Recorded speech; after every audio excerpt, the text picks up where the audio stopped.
Episode 5 starts right where we left off. Will snaps out of his vision, gasping for air. His mom, Joyce, and Mike rush to him.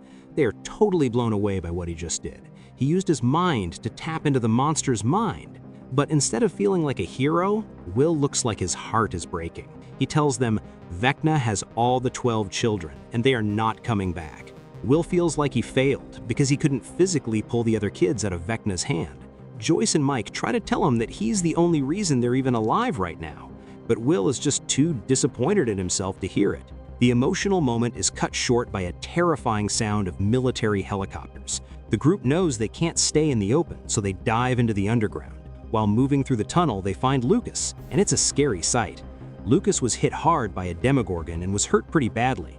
As Joyce patches him up, they tell him what Will did. Lucas is amazed. Just like Mike, he looks at Will and calls him a wizard. It's a cool callback to their D&D games, but the situation is grim. They talk about how the other kids are gone and how they have no way to reach Vecna anymore since all the demogorgons seem to be gone. The group finally reaches near the radio station. Before they go in, Joyce pulls Will aside. In a really sweet moment, she apologizes for ever doubting him. She tells him she is so proud, but then she says she has an idea. She believes that if Will can do the impossible once, he can do it again. She wants him to use his new powers to go back into the hive mind, find Vecna, and kill him once and for all. Will is terrified and says it's not possible, but Joyce looks him in the eye and says, "What you just did wasn't possible either, but you did it anyway." Inside the radio station, they reunite with Erica, Robin, and Murray. When the others hear about Will's wizard powers, they're all shocked and impressed. They start throwing all this praise at Will, but he's really uncomfortable with it. He doesn't feel like a hero. Joyce explains her theory about Will going one-on-one with Vecna, but there's a big problem. Dustin is missing. Dustin is the one who built the machine, the transmitter, that can find where the hive is located. Without him, they're flying blind, and they know they're running out of time. And then, Lucas and Erica come up with a wild plan.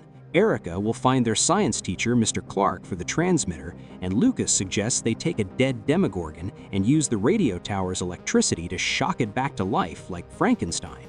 They hope this will give Will a bridge to talk to the hive. Now, the camera shifts to Henry's world. He has all the kidnapped kids in a circle and is telling them a huge lie. He tells them their families will be back soon and that he's actually the one saving the world from danger.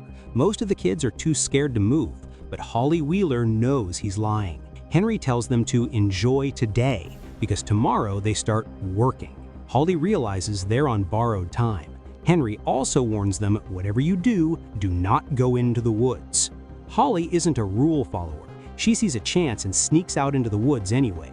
She finds Max, who is hiding and very worried.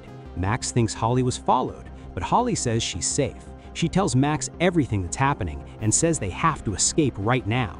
Max knew things were bad, but she didn't realize they were this close to working for Vecna. Suddenly, they hear a noise. It turns out Holly was followed by Derek. Holly doesn't know that Derek has been helping Lucas and Mike in the real world. When she asks what he's doing there, Derek reveals he's basically best friends with her brother Mike and knows Joyce, Will, and Lucas. He tells the girls he didn't believe a word of Henry's speech either. When he saw Holly sneak away, he followed her to help. The girls don't want him coming with them, but they give him a job. They need old Derek, the mean one, to come back. They want him to go back and cause a huge distraction to keep Henry busy so the girls can find a way out. They give him a map to a cave where he can hide safely afterward. Meanwhile, Hopper, 11, and Collie finally escape the military base in the Upside Down.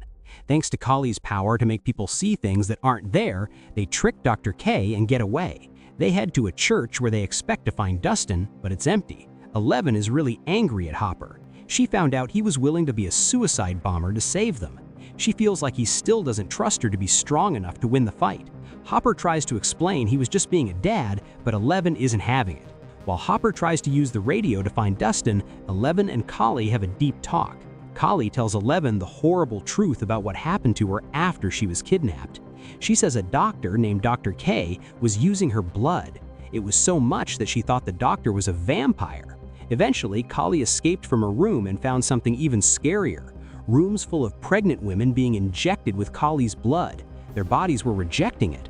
Collie realizes that their powers actually came from Henry's blood being put into their mothers. She tells Eleven that Eleven is the only one as strong as Henry, and that's why Dr. K will never stop hunting her. Eleven is overwhelmed and goes back to Hopper. Back at the upside-down version of Hawkins' lab, things are falling apart. Dustin is being really grumpy, Steve and Jonathan are arguing, and Nancy is just desperate to find her sister. Dustin has a theory that there is a dark magic generator in the lab that creates a shield around Vecna. They split up. Nancy goes with Jonathan, and Steve goes with Dustin. Nancy and Jonathan have a huge argument about their relationship. Nancy wants Jonathan to grow up and take things seriously. But the real explosion happens with Steve and Dustin. Steve finally tells Dustin that he needs to stop acting like a jerk. They get into a huge fight about Eddie Munson. Steve tells Dustin that Eddie wasn't a hero, he was an idiot who got himself killed for nothing. Dustin, who loved Eddie, loses his mind and starts attacking Steve. Steve doesn't fight back, he just defends himself and eventually walks away, saying he's done. But this fight leads to a discovery. While Dustin is crying and cleaning himself up, he finds a secret room with scientific papers and a map that looks just like the one he drew. On the roof of the lab, Nancy and Jonathan find a giant glowing ball of energy, an orb. It looks like the shield generator Dustin talked about. Back in the secret room, Dustin realizes something terrifying. The orb is a trap. If they touch it or shoot it, they will die. He tries to contact Jonathan via radio, but Dustin's radio antenna was broken during the fight with Steve. Nancy is standing right in front of the orb with a shotgun, ready to pull the trigger, and she can't hear Dustin's warnings. Back at the radio station, they will execute Lucas's plan, the Frankenstein one. Torrin turns up the power, and the monster actually starts moving. Will taps into its mind. He doesn't see Vecna first. He hears Derek talking to Holly, and Max is alive. But he realizes the girls are in trouble. In Vecna's world, Derek's distraction fails. Henry catches him and forces him to tell the truth about where Max and Holly are, or he will finish his family.